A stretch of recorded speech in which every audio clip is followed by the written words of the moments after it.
지금은 아는 것이 힘이다. 시간입니다.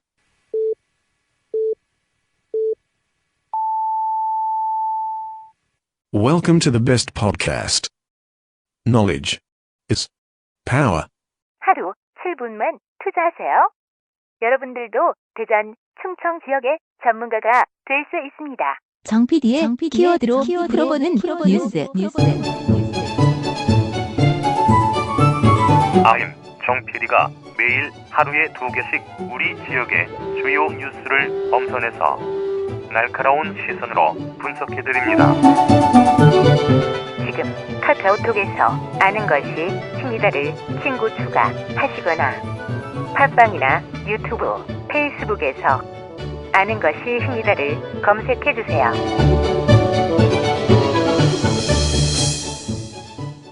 (2019년 2월 11일) 월요일 방송분입니다. 5시 현대에서나 월요일 순서 함께 하십니다. 키워드로 보는 뉴스 브리핑 진행합니다. 팟캐스트 하는 것입니다. 정규로 PD와 함께 하죠. 어서 오세요, 정 PD. 네, 안녕하십니까. 정진호입니다. 네, 첫 번째 키워드부터 살펴볼까요? 네, 오늘 첫 번째 키워드는 홈그라운드 2점으로 정해봤습니다. 네, 어떤 얘기입니까? 올해부터 대전 방문회가 시작되었는데요. 이를 맞아서 대전 지역 관광지에 대해 시민들을 위한 혜택이 좀 필요한 게 아니냐 이런 지적이 나오고 있다고 합니다.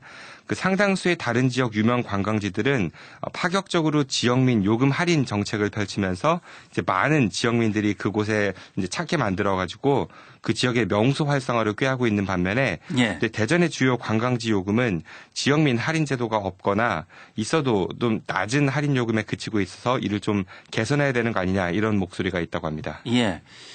특히 제주도가 이 제주도민들을 위한 여러 가지 할인 정책을 쓰고 있는 것으로 알고 있는데 대전은 그런 정책이 없다라는 얘기군요. 네, 있긴 있어도 좀 너무 약한 게 아니냐 이런 이야기고요. 예. 대전시는 대전 방문회를 맞이해서 이제 대전 오월드, 뿌리공원, 엑스포과학공원 등 이런 곳을 이제 대전 관광명소 12곳을 선정해서 운영하고 있는데요. 이 중에서 입장료를 받는 대표적인 곳이 바로 대전시 산하기관인 대전도시공사가 운영하고 있는 대전 오월드입니다. 예. 이 오월드를 이용하기 위해서는 입장료가 이제 어린이 경로는 5,000원, 청소년 7,000원, 성인 12,000원이고요. 그리고 예. 이제 자유이용권 같은 경우는 어린이 경로 2만 원, 청소년 23,000원, 성인 29,000원이라고 합니다. 연회원을 가입할 때에는 대전 지역 거주자에 대한 할인이 좀 있기는 하지만요. 현장에서 표를 구입할 때에는 어떠한 할인 혜택도 없다고 합니다. 특히 이런 시설들은 이 가족 단위로 가잖아요. 네, 그렇죠. 그렇기 때문에 이 4인 가족으로 하면 이 상당히 입장료가 부담스러울 수밖에 없습니다. 네, 그렇습니다. 보통 말씀하신 대로 이런 곳에 가면은 또 입장만 하지는 않고 이제 놀이기구를 타야 되지 않습니까? 예. 그리고 이제 또 어린이들이 보호자 없이 아이들끼리만 가지도 않을 테고요. 그래서 4인 가족 기준으로 한다면은 이제 자유이용권을 구입하면은 시설 이용료만 10만 원이 넘습니다. 여기에 이제 간식도 사 먹어야 되고 또 기념품도 사고 하면은 그 비용이 좀 부담스럽지 않다고는 할 수 없겠죠. 예. 더군다나 이곳은 이제 대전시에서 운영하는 시설들이 많이 있기 때문에 시민의 세금으로 운영하고 있으면 그만큼 또 시민들에게 혜택을 돌려주는 것도 좋은 방법이지 않을까 그런 생각이 듭니다. 네, 그렇습니다. 충남 덕산의 리솜 스파캐슬이나 전남 여수의 아쿠아플라넷 같은 경우는 이제 민간이 운영하는 시설임에도 불구하고 이 지역민 할인 제도를 시행하고 있는 곳이라고 합니다. 예. 이런 곳들이 굉장히 많은데요. 이 덕산 리솜 스파캐슬 같은 경우는 이제 대전 시민과 충남도민에게 50%의 현장 할인을 해주고 있다고 합니다.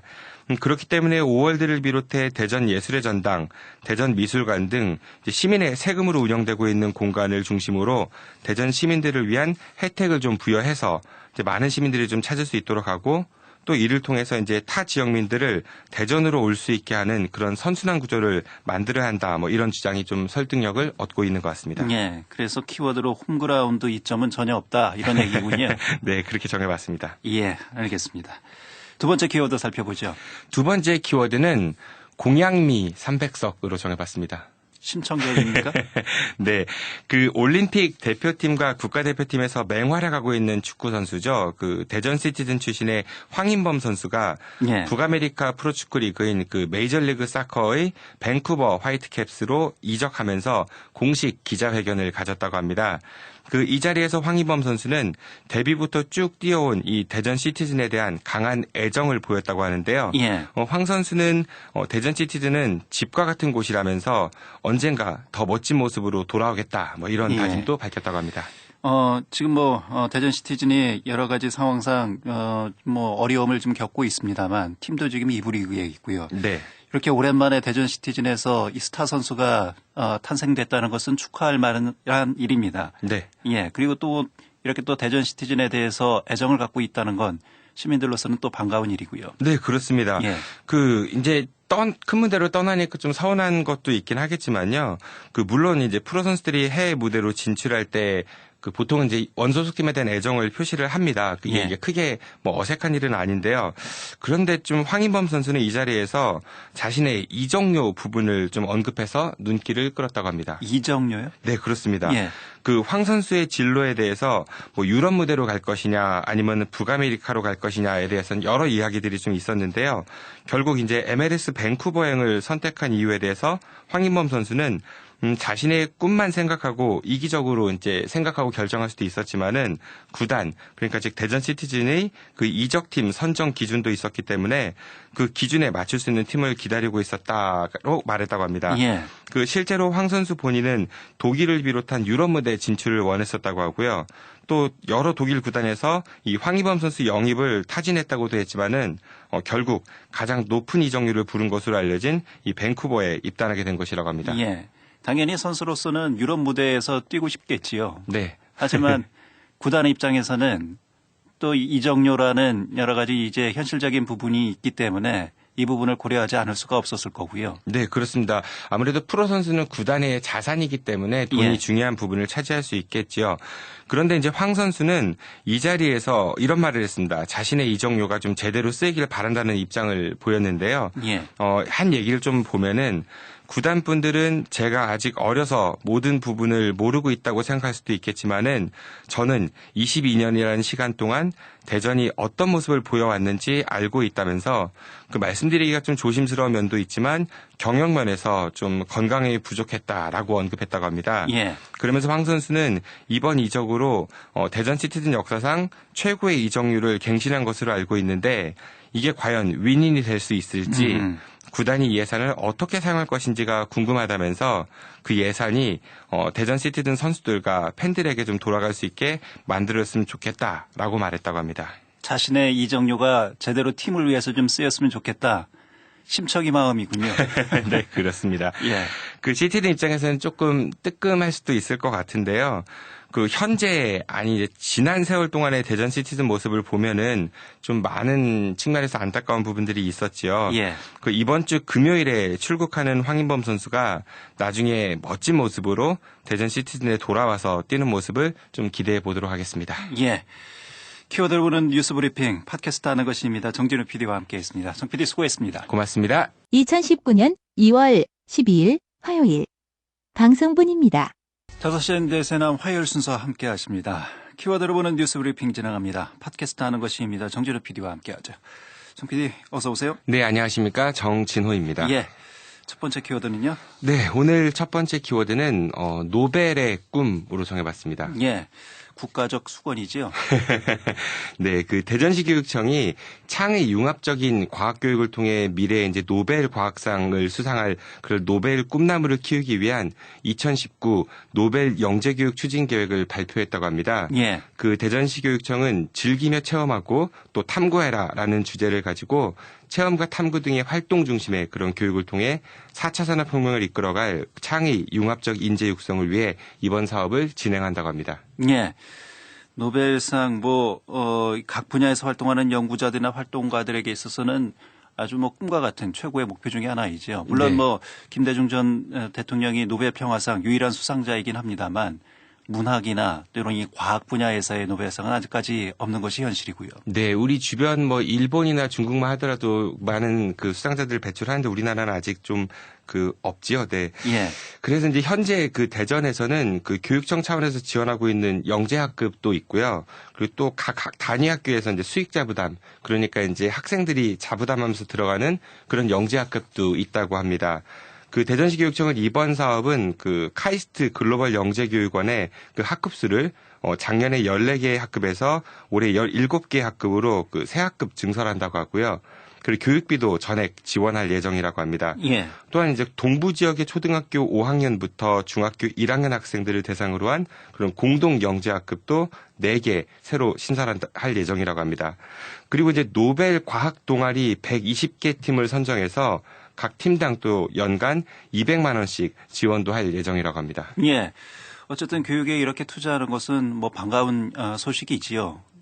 그런데 이제 얼마나 많은 학생들이 이런 혜택을 볼 수 있느냐 이 부분은 또 따져봐야 할 부분이지 않을까 싶네요. 네, 우선은 영재하면은 모든 학생이 다 영재이면 좋겠는데 그게 또 실현된다는 건 현실에서 좀 쉽지 않은 것 같고요. 예. 그 교육청 관계자에 따르면은 작년을 기준으로 했을 때 그 이 영재 교육 혜택을 받은 학생의 비중이 전체 학생의 2%에 약간 못 미친다고 합니다. 예. 그러니까 그렇게 많은 수치는 아닌 것 같습니다. 예.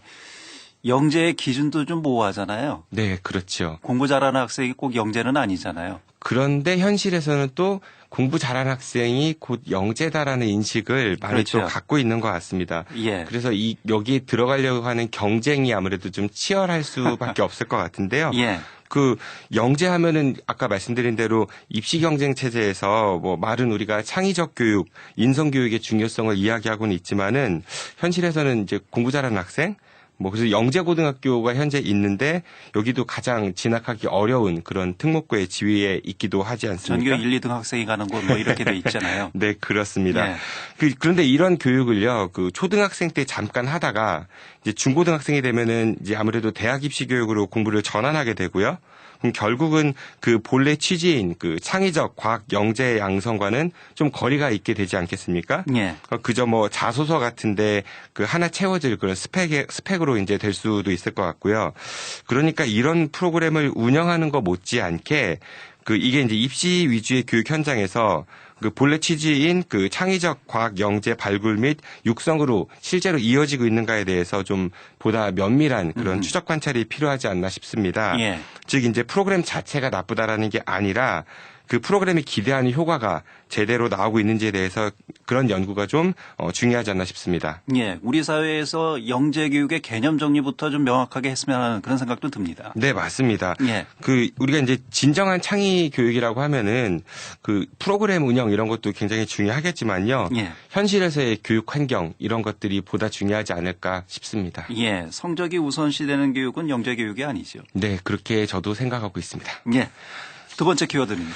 두 번째 키워드는 출산과 출생으로 정해봤습니다. 같은 말 아닙니까? 예, 한번 좀 들어보시죠. 그 요즘 저출산이 사회적으로 심각한 문제이다. 뭐 이런 뉴스 많이 접하고 계신데요. 예. 대전도 예외는 아닌 것 같습니다.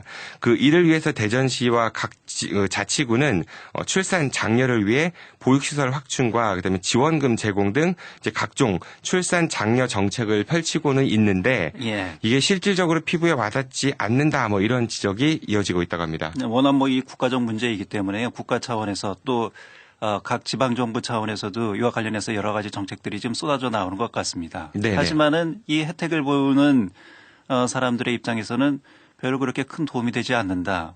뭐 피부에 와닿지 않는다 이런 얘기들을 많이 하더군요. 네, 그렇습니다. 그 대전시는 올해부터 저출산 극복 및 출산 친화적인 그런 사회 분위기 조성을 위해서 출산 장려금을 일단은 2배로 확대했다고 하거든요.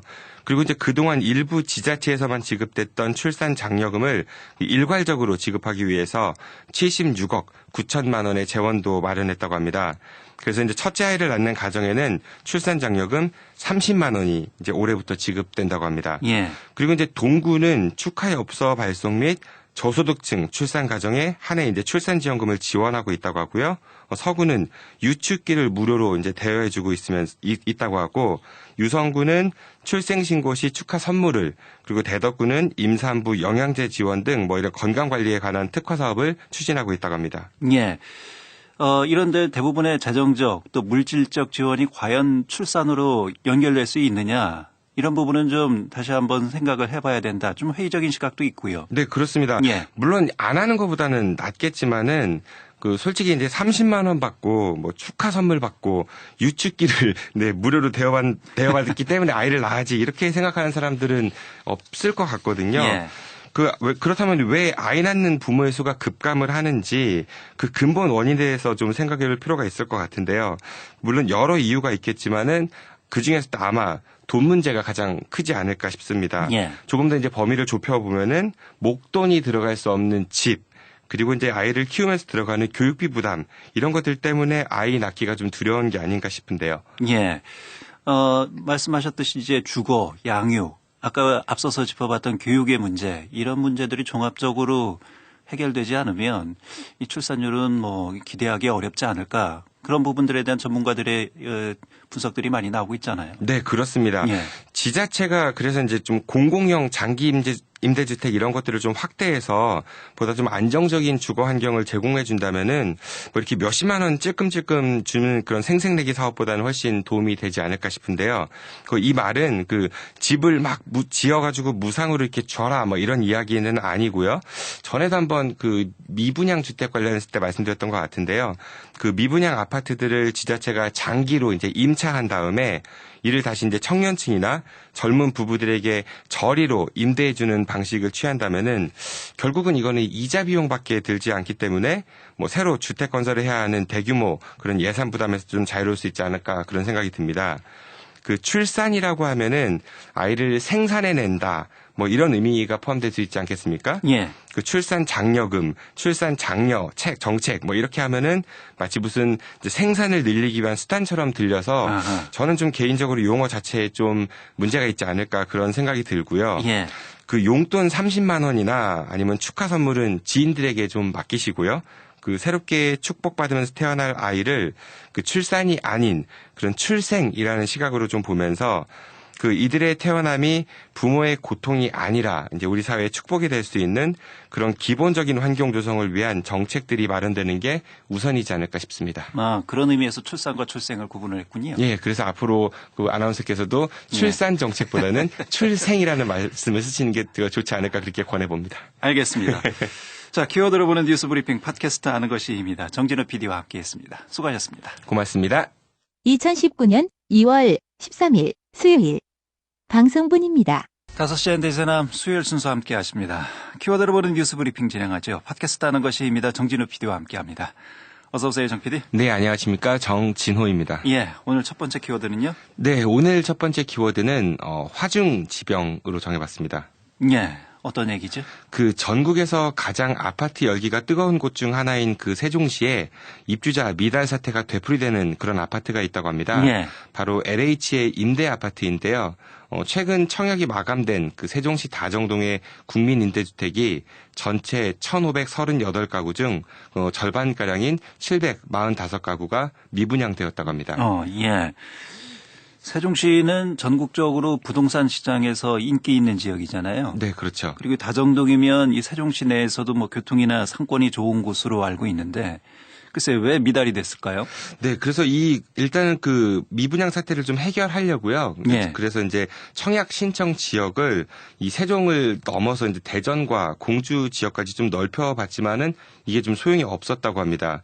특히 이 중 우선 공급 대상인 1,302채에는 196명밖에 신청하지 않아서 청약률이 0.15대 1에 불과했다고 하거든요. 예. 또한 이제 사회 초년생과 대학생 그리고 주거약자들의 주거 복지 증진과 그 조치현 원도심 활성화를 위해 건설 중인 세종 서창 행복주택 역시 지난 4월 첫 공고 이후 1년이 다 되도록 청약률이 계속 이제 미달되고 있다고 합니다. 당장 오는 4월에 이제 준공을 앞두고 있는데요. 미분양인 채로 입주가 시작될 가능성이 높아 보인다고 합니다. 예. 글쎄 뭐 청년층이나 노년층에 좀 안정적인 주거 환경을 제공하기 위해서 이 건설되는 이런 주택들이 미분양이 되고 인기가 없다. 글쎄 이게 뭐 너무 비싸서 그런 거야? 아니면은 다른 이유가 있는 건지요? 네, 우선은 먼저 우선 공급 세대의 기준이 너무 높은 게 아니냐 뭐 이런 지적이 있다고 합니다. 예. 우선 공급 세대란 일정한 자격 요건을 갖춘 분들만이 이제 청약을 지원할 수 있는 그런 세대를 말하는 건데요. 여기에 해당되지 않는 분들은 일반 공급에 지원을 해야 된다고 합니다. 예. 우선 공급 세대 기준은 철거민, 만 65세 이상 고령자, 노부모 부양자, 장애인, 북한 이탈 주민, 한부모 가족, 그다음 비정규직 근로자, 신혼부부 등이 있습니다. 예. 그러면 이 수요에 비해서 공급이 지금 더 많다라는 얘기인가요? 뭐 그렇게 이야기하는 언론들도 있습니다. 뭐 공급이 예. 좀 과잉이 아니냐. 그런데 사실 이런 주거 약자층들의 주거 문제가 만약에 공급이 과잉이라면요 해결됐다라고 해야 되지 않겠습니까? 그렇죠. 근데 그렇게 보기는 좀 현실이 어려운 것 같고요. 그러니까 좀 더 정확히 얘기하면은 이런 주거 약자층의 이런 문제가 해결된 분들보다는 안 된 분들이 훨씬 더 많을 것 같습니다.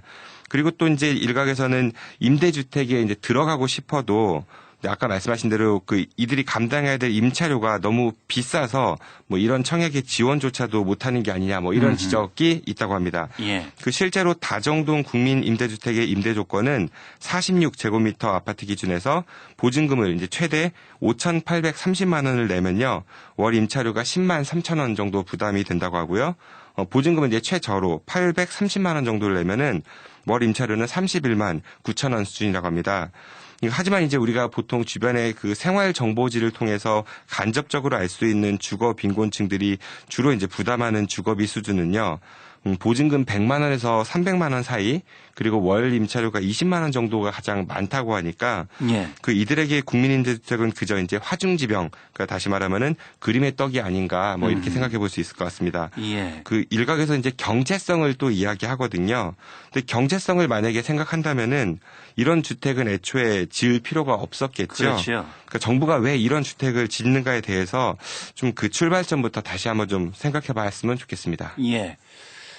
복지의 목적을 글쎄요, 경제성으로 평가하고 경제성의 수단으로 재단할 수는 없지 않습니까? 네, 그렇습니다. 그리고 예. 이미 경제성을 추구하는 집들은 꽤 많이 있지요. 예. 그 취지에 맞게 좀 제도 개선이 돼야 하지 않을까 그런 생각도 듭니다. 네, 공감합니다. 예. 두 번째 키워드는요? 네, 두 번째 키워드는 교사와 강사로 정해봤습니다. 교사와 강사요? 네. 글쎄요, 어떤 의미의 차이가 있을까요? 네, 우선 대전 지역 초등학교 스포츠 강사들의 처우가 다른 지역에 비해서 열악한 것으로 나타났다고 합니다. 대전 지역 스포츠 강사들은 기본급으로 170만 3,260원을 현재 받고 있다고 하는데요. 예. 이는 이제 광주나 부산 그리고 울산 등 다른 이제 광역시들의 이제 기본급 186만 7,150원보다 약 8.7% 정도 적은 금액이라고 합니다. 예. 또한 이제 수당 역시 다른 곳들에 비해서 적게 받고 있다고 하는데요. 대전의 강사들은 8개 수당 항목 중 자녀 학비, 그리고 가족, 근속 수당을 제외한 4개 항목의 수당만 받고 있다고 합니다. 예. 이제 반면 부산은 8개 항목을 다 받고 있고요. 울산이나 인천, 전남 등은 7개 항목의 수당을 받고 있다고 합니다. 저희 학교 다닐 때만 해도 학교에 뭐 한두 명의 체육 선생님이 전체 학생들 체육 수업을 다 담당을 했는데 네. 요즘은 이렇게 스포츠 강사가 각 학교에 배치돼서 학생들의 체육 수업을 지금 도와주고 있지요. 네, 각 학교마다 있는 건 아니고요. 예. 제가 좀 설명을 드려보면은 이 스포츠 강사라는 거는 2008년도에 학교 체육 활성화를 취지로 해서 이 제도가 처음 도입이 됐습니다. 예. 하지만 이제 강사들은 매년 이제 재고용 계약 과정을 거치면서 이게 고용 안전성이 좀 제대로 보장받지 못하는 게 아니냐 이런 지적이 좀 있고요. 말씀하신 대로 대전의 대전 체육회에 따르면은 그나마 이제 대전의 초등학교가 150개 정도가 있는데요. 그 중에 절반 수준인 80개 학교에서만 이 스포츠 강사를 현재 채용하고 있다고 합니다. 아하. 스포츠 강사들이 이제 초등학교 체육 수업 보조 역할을 하기도 하면서요. 체육교사 선생님들이 하는 것 사실은 뭐 이렇게 구분을 어떻게 해야 될지는 전 잘 모르겠습니다만 뭐 비슷한 일을 한다고 볼 수 있을 것 같습니다. 예. 그 밖에 방과후 학교, 그다음에 학교 스포츠 클럽 지도 등 초등 체육 활성화와 그다음에 체육 인재 발굴에 기여하는 바도 크다고 이렇게 볼 수 있을 것 같습니다. 따라서 이제 다른 지역과의 급여나 아니면 아까 수당 같은 그런 형편성 측면도 좀 고려가 돼야겠지만은 근본적으로는 이들의 그 고용 안전성 부분까지도 좀 개선되지 않냐 그런 지적이 많다고 합니다. 예, 전체 학교에 지금 다 배정돼 있는 건 아니군요. 네, 그렇습니다. 예, 절반 정도의 초등학교의 절반 정도 학교에 지금 스포츠 강사가 배정이 돼 있는데 과거에는 뭐 123개 정도의 학교에 고용을 했다가요. 예. 예산 부족으로 현재는 80개 정도로 운영되고 있다고 합니다. 예. 역시 이 처우에 대해서 문제가 많이 있다. 뭐 정규직 교사에 비해서는 턱없이 부족하고 다른 지역의 스포츠 강사에 비해서도 지금 많이 낮은 편이다 이런 얘기잖아요. 네, 그렇습니다. 예. 우리가 보통 이분들을 그 선생님이라고 부르기는 하지만은 실제 이제 교사하고 그다음에 강사의 지위는 하늘과 땅 차이만큼이나 크지 않을까 싶습니다. 근데 이제 정말 어렵다는 교원 임용 과정을 거쳐가지고 선발된 교사들과는 분명히 이제 차이는 존재는 하겠지만은 예. 이 강사들의 처우를 교사와 이제 똑같이 해달라는 게 아니라 적어도 이들이 이제 선생님으로서 안정적으로 일할 수 있는 그런 고용 형태만큼 좀 갖춰져야 되지 않을까 그런 생각이 좀 듭니다. 예.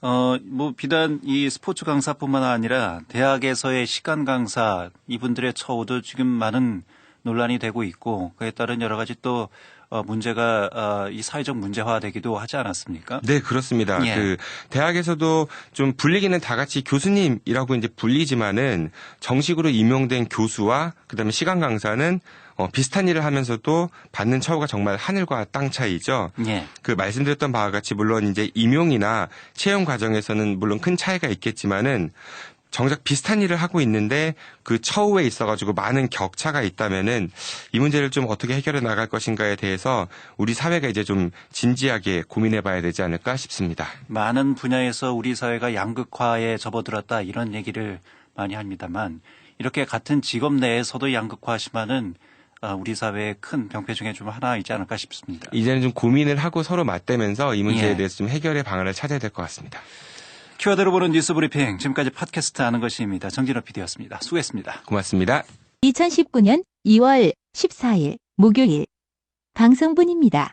5시 현대세나 목요일 순서 함께 하십니다. 키워드로 보는 뉴스 브리핑 팟캐스트 하는 것입니다. 정진호 PD와 함께 하겠습니다. 어서 오세요, 정 PD. 네, 안녕하십니까. 정진호입니다. 예, 오늘 첫 번째 키워드부터 살펴보죠. 네, 오늘 첫 번째 키워드는 자라보고 논란 가슴으로 정해봤습니다. 예, 어떤 내용입니까? 그 얼마 전 세종시교육청이 이제 고교 배정 오류로 인해서 큰 홍역을 치른 바가 있었죠. 예. 그 이에 대해서 최교진 교육감이 이제 사과를 하긴 했지만 교육행정에 대한 불신이 이제 쉽게 사그라들지는 않는 것 같습니다.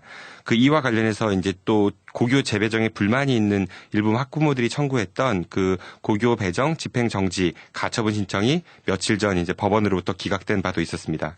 그런데 이제 대전시교육청이 단행한 그 오는 3월 1일자 공립 중등교원 전보 인사에서도 오류가 발생해서 논란이 일고 있다고 합니다. 예.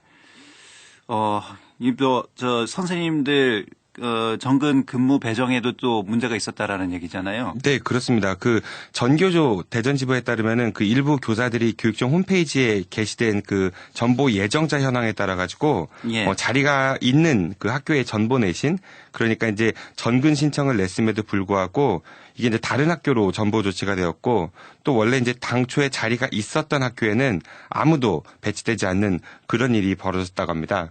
이런 일이 좀 한 건인 게 아니라 여러 건이 있었다고 하는데요. 그 먼저 한 교사는 시각장애인들이 다니는 그 대전 맹학교에서 보건교사 한 자리가 결혼이 있는 것을 교육청 홈페이지를 통해서 확인을 했다고 합니다. 예. 그래서 이 학교로 이제 1순위 전보 신청을 냈는데 하지만 이제 다른 학교로 발령이 났었다고 하고요. 이상한 점은 대전 맹학교에 발령받은 보건교사가 단 한 명도 없었다는 점이었습니다. 예. 여전히 공석 상태란 말인 거죠. 희망자는 있었는데 그쪽으로 발령이 안 났다라는 얘기군요. 네, 만약에 공서로 돼 있고 경쟁이 여러 명 있다라고 하면은 그 중에 한 명이라도 나면 되는데 예. 아무도 발령을 안 내고 계속 공석으로 났었다는 얘기인 거죠. 그 밖에 또 다른 한 교사는 대전 산업정보고에 그 1순위 전보 내신을 냈는데 역시 마찬가지 일이 있었고요. 특수학교인 대전 가원학교에 전보 내신을 보낸 다른 교사 역시도 이곳으로 발령을 받지 못했다고 합니다. 그래서 역시 마찬가지로 해당 학교에 그 빈자리는 계속 빈자리로 유지되었다고 하는 예. 거죠. 내용을 알고 보면 참 황당한 일이긴 한데 이거 왜 이런 일이 벌어졌는지 그 원인은 지금 밝혀졌습니까?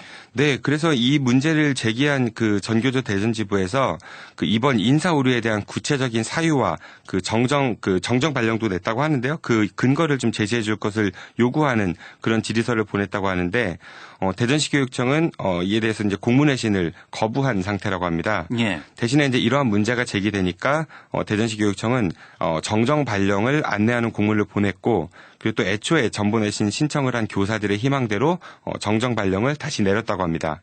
이에 대해서 대전시 교육청의 관계자는 교육청과 학교 간 의사소통이 좀 잘 안 됐었고 담당자 착오로 이제 빚어진 일이라는 해명을 내놓았다고 하는데요. 일단은 그 문제가 바로잡힌 점은 다행스러운 일이라고 볼 수 있습니다. 예.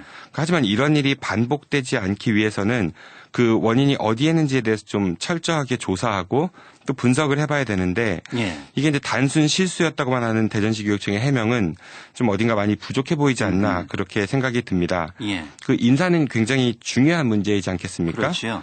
가뜩이나 여러 곳에서 각종 인사 비리 사건이 터지고 있는 그러한 상황인데 대전시 교육청의 이번 문제에 대한 보다 근본적인 그 해결 의지가 좀 필요하지 않나 싶습니다. 만약에 이런 오류를 밝혀내지 못했더라면 그냥 본인 희망과는 전혀 상관없는 그런 인사가 시행이 됐다. 이렇게 생각을 해야 될 것 같군요. 네, 원래 제도와에도 맞지도 않는 거고요. 또 예. 공석인 자리는 계속 공석으로 남으니까 해당 학교 같은 경우는 어떤 피해를 볼 수도 있겠죠. 예. 명확한 원인 분석이 좀 그래서 뒤따라야 될 것 같습니다. 여러 이야기들이 나오고 있는데요. 이거는 조금 더 지켜봐야 될 것 같습니다. 예. 두 번째 키워드는요? 네, 두 번째 키워드는 주먹구구로 정해봤습니다. 예. 이건 또 어떤 얘기입니까? 그 대전시를 비롯한 세종, 충남, 충북 등 이제 충청권 4개 시도가 2030년 하계 아시안 게임을 공동 유치하기로 협약하고 그 유치 활동을 시작한 가운데 이를 반대하는 목소리가 여기저기서 터져 나오고 있다고 합니다. 대전 참여자치 시민연대는 예정된 적자, 솔직하지 못한 지자체, 소통 없는 대전시라는 제목의 성명을 통해 가지고 대전광역시는 2030년 하계 아시안게임 그 유치 계획을 전면 철회하라 이렇게 촉구를 했다고 합니다. 또한 지역의 야당인 자유한국당 대전시당과 바른미래당 대전시당도 이 아시안게임 유치 계획을 대전시가 철회해야 한다 이렇게 주장하고 있다고 합니다. 예. 대형 국제 행사를 치르면 늘 나오는 얘기들 많이 있죠. 기대했던 이익보다는 그 사후 관리에 드는 비용이 더 크다. 이런 부분에 있어서 문제점이 크다. 이렇게 생각하고 주장하시는 분들도 많이 계시고요. 네, 그렇습니다. 물론 이런 부분도 문제지만 시민들의 좀 여론을 수렴한 그런 공론화 과정이 전혀 없었다라는 부분은 좀 크게 지적을 받아야 할 부분이지 않을까 싶군요. 네, 좀 뜬금포 같다는 생각이 들 수 있을 것 같은데요. 걱정되는 부분이 참 많습니다. 그 대전 참여자치 시민연대 성명을 조금 더 들여다보면요. 그 2014년 인천 아시안 게임으로 인천시와 인천 시민들은 빚더미에 올랐다라면서 국제 대회 유치할 때마다 정치인들하고 이제 스포츠 관계자들이 말하는 기대 효과가 있지만 그게 그대로 실현된 적은 없었다. 이렇게 말하고 있다고 합니다. 또한 참여연대는 그 평창 동계올림픽도 조직위원회는 흑자다라고 발표했지만 그 내면을 살펴보면은 12조 원에 달하는 세금이 이제 수입으로 잡혀있기 때문에 흑자라고 이야기를 하는 거고요. 또 이제 사회 인프라 투자인 고속철도 건설 비용을 제외하더라도 약 1조 원에 달하는 적자를 봤다는 것을 쉽게 확인할 수 있다. 이렇게 지적을 하고 있습니다. 예.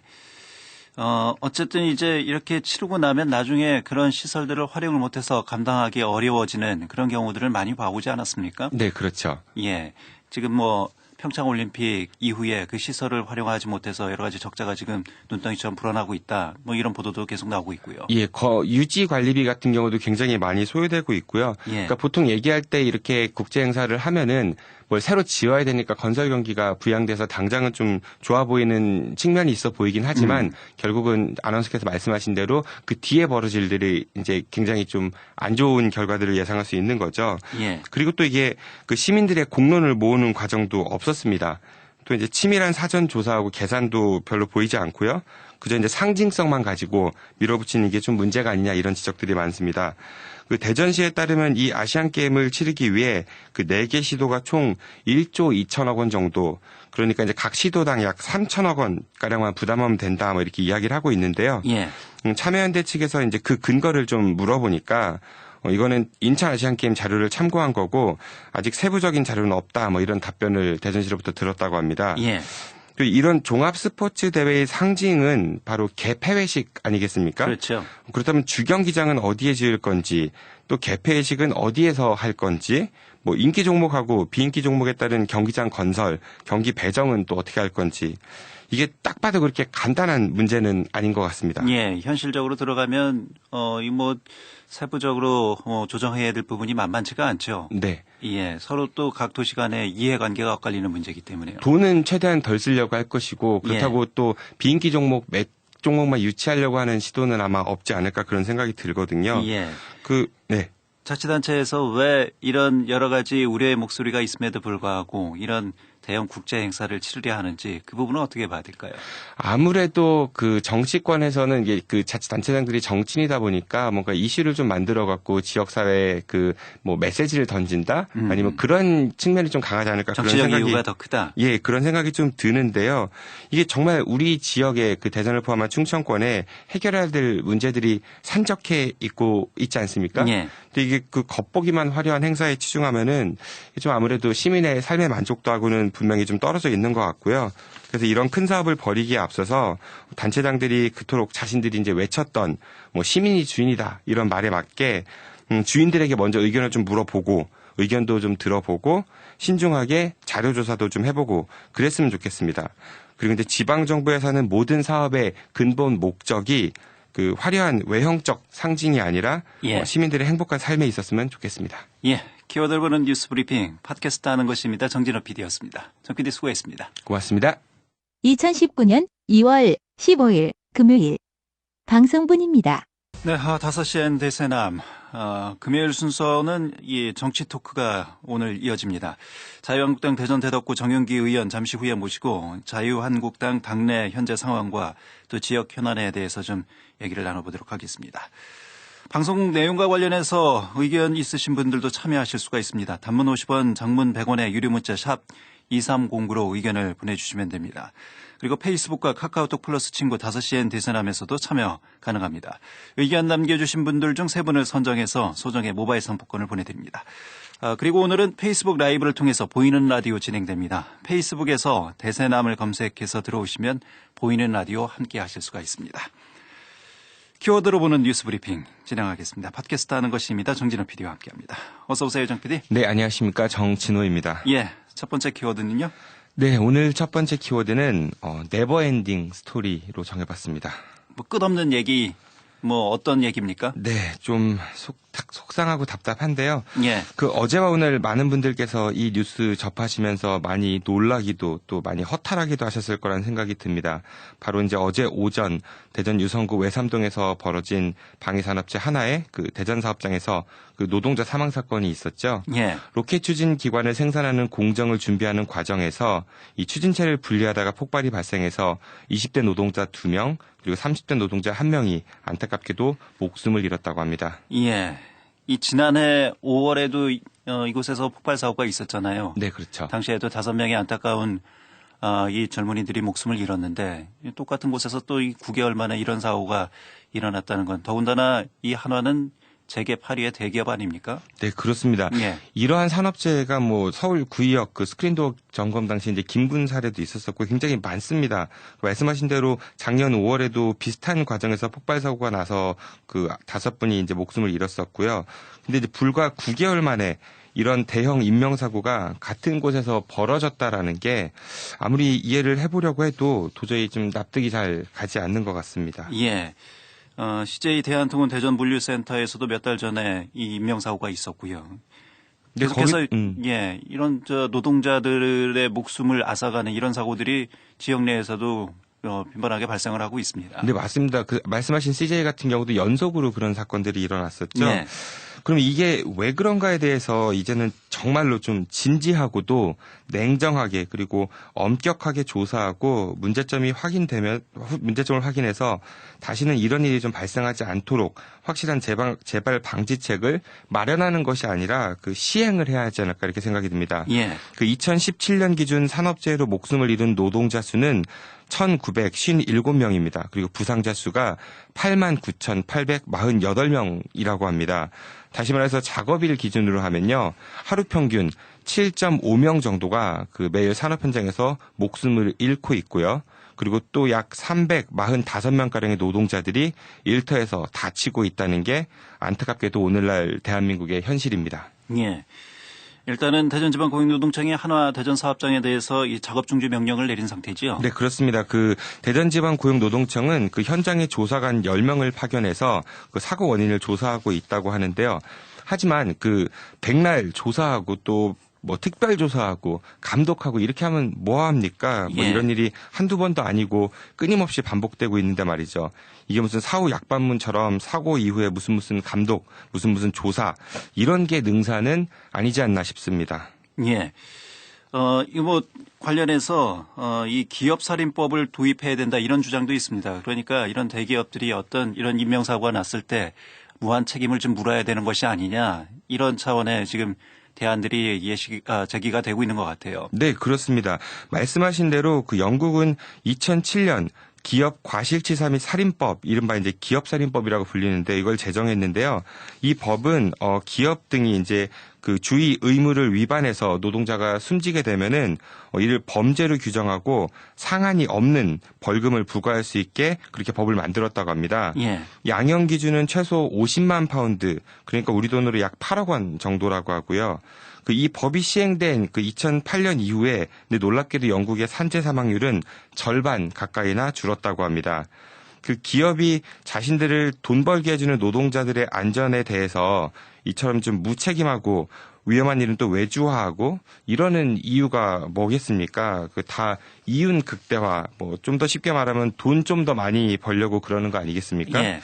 만일 그 우리나라도 이제 시장 자본주의 선진국인 영국 같은 이런 기업살인법을 도입하게 된다면은 사업장에서 노동자가 사망했을 때 기업이 책임져야 될 비용이 좀 늘어나기 때문에 우리나라 기업들도 그 돈 물기가 좀 싫어서 작업자 안전에 더 많은 관심을 갖지 않을까 이런 생각이 들기도 합니다. 예. 그 작년에 벌어졌던 한화 대전 사업장의 그 노동자 3명 사망 사고에 대해서 또 좀 알아봤는데요.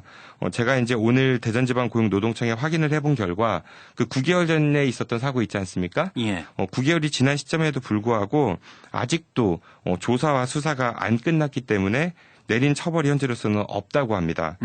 그래서 이제 형사적인 것과는 좀 별개니까 그 행정처분, 과태료 같은 거는 부과할 수 있지 않느냐라고 이제 제가 재차 물어보니까 그거는 맞지만 수사 종결 후 처분을 내릴 방침이다. 뭐 이런 답변을 들었습니다. 예. 좀 많이 답답합니다.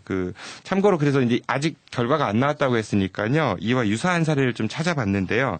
지난 2015년에 하나케미칼 울산 공장에서 있었던 그 폭발 사고로 인해 가지고 그 6명의 노동자가 사망을 했었고요. 예. 또 300여 건의 법 위반 사례가 적발되기도 했었습니다.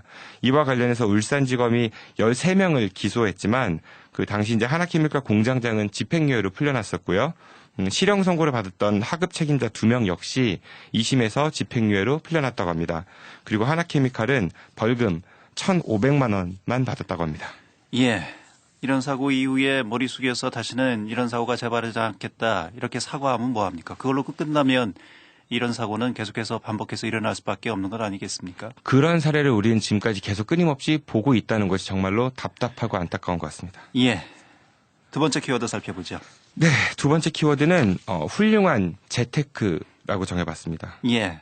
어떻게 재테크를 했길래 이렇게 훌륭하다고 합니까? 지난 그 6.13 지방선거 당시 재산을 허위로 신고한 그 자유한국당 소속 윤정희 대전 유성구의 의원에게 법원이 벌금 90만 원을 선고했다고 합니다. 예. 윤 의원은 지난 지방선거 당시에 재산 신고를 하면서 모두 8억 1천만 원 상당의 재산을 누락 신고한 혐의로 기소된 바가 있었습니다. 예. 8억 1천만 원을 누락을 했다고요? 전체 재산이 아니고 누락한 재산이 그렇습니다. 예. 이건 뭐 실수로 누락했다라고 보기는 어려울 정도로 아주 큰 액수입니다. 네, 그렇게 보이죠. 네. 예. 이 재판부의 그 양형 이유가 주민들에게 글쎄 이게 무슨 얘기죠? 8억 원이 넘는다면 100번 양보해서 이해를 해주려고 해도 뭐 이런 말이 이해가 안 된다. 이게 뭐냐면은 말입니까? 그 1심에서 예. 90만 원이라고 하면 의원직을 일단 유지할 수 있는 거 아니겠습니까? 예. 그런데 아나운서께서 지적하신 대로 벌금이 그 이제 8억 1천만 원이면 꽤 큰 금액인데 과연 이게 그렇게 이번 형량이 납득됐느냐 이런 건데요. 아하. 그 재판부는 그 양형을 내린 이유에 대해서 이게 그 유권자들에게 직접 보낸 것이 아니라 선관위 홈페이지만 기재했기 때문에 뭐 그런 사례를 들어가지고 이렇게 양형을 했다 이렇게 이야기를 합니다. 그러니까 이 8억 1천만 원에 대한 양형이 너무 지나치게 낮다 이런 얘기죠. 네, 그렇게 해석될 수도 있을 것 같은데요. 예. 그 조금 전에 말씀드린 대로 벌금이 100만 원 이상이 되면은 의원직을 잃게 되죠. 근데 90만 원이니까 일단은 그 윤정희 의원은 의원직을 유지할 수 있는 겁니다. 근데 이에 대해서 판결 당시 재판부가 그 윤정희 의원에게 좀 일침을 또 놨다고 합니다.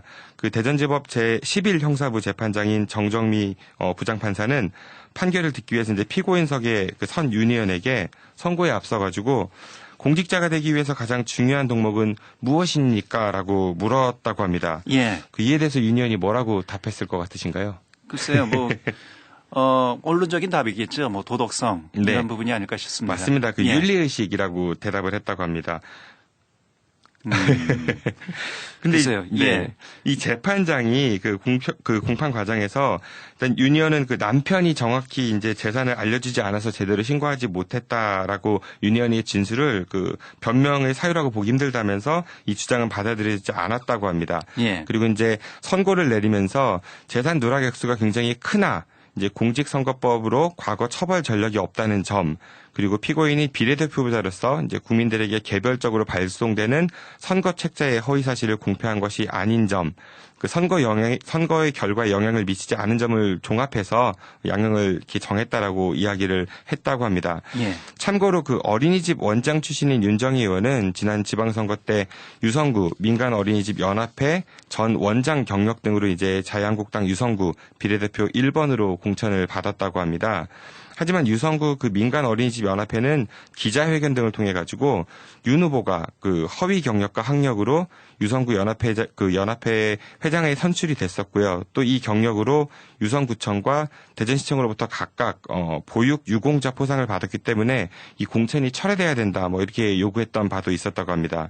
또한 그 윤 의원은 겸직 금지 의무 조항과 영유아 보육법을 위반해서 그 의회에서 공개적으로 사과를 하기로 되어 있었었는데요.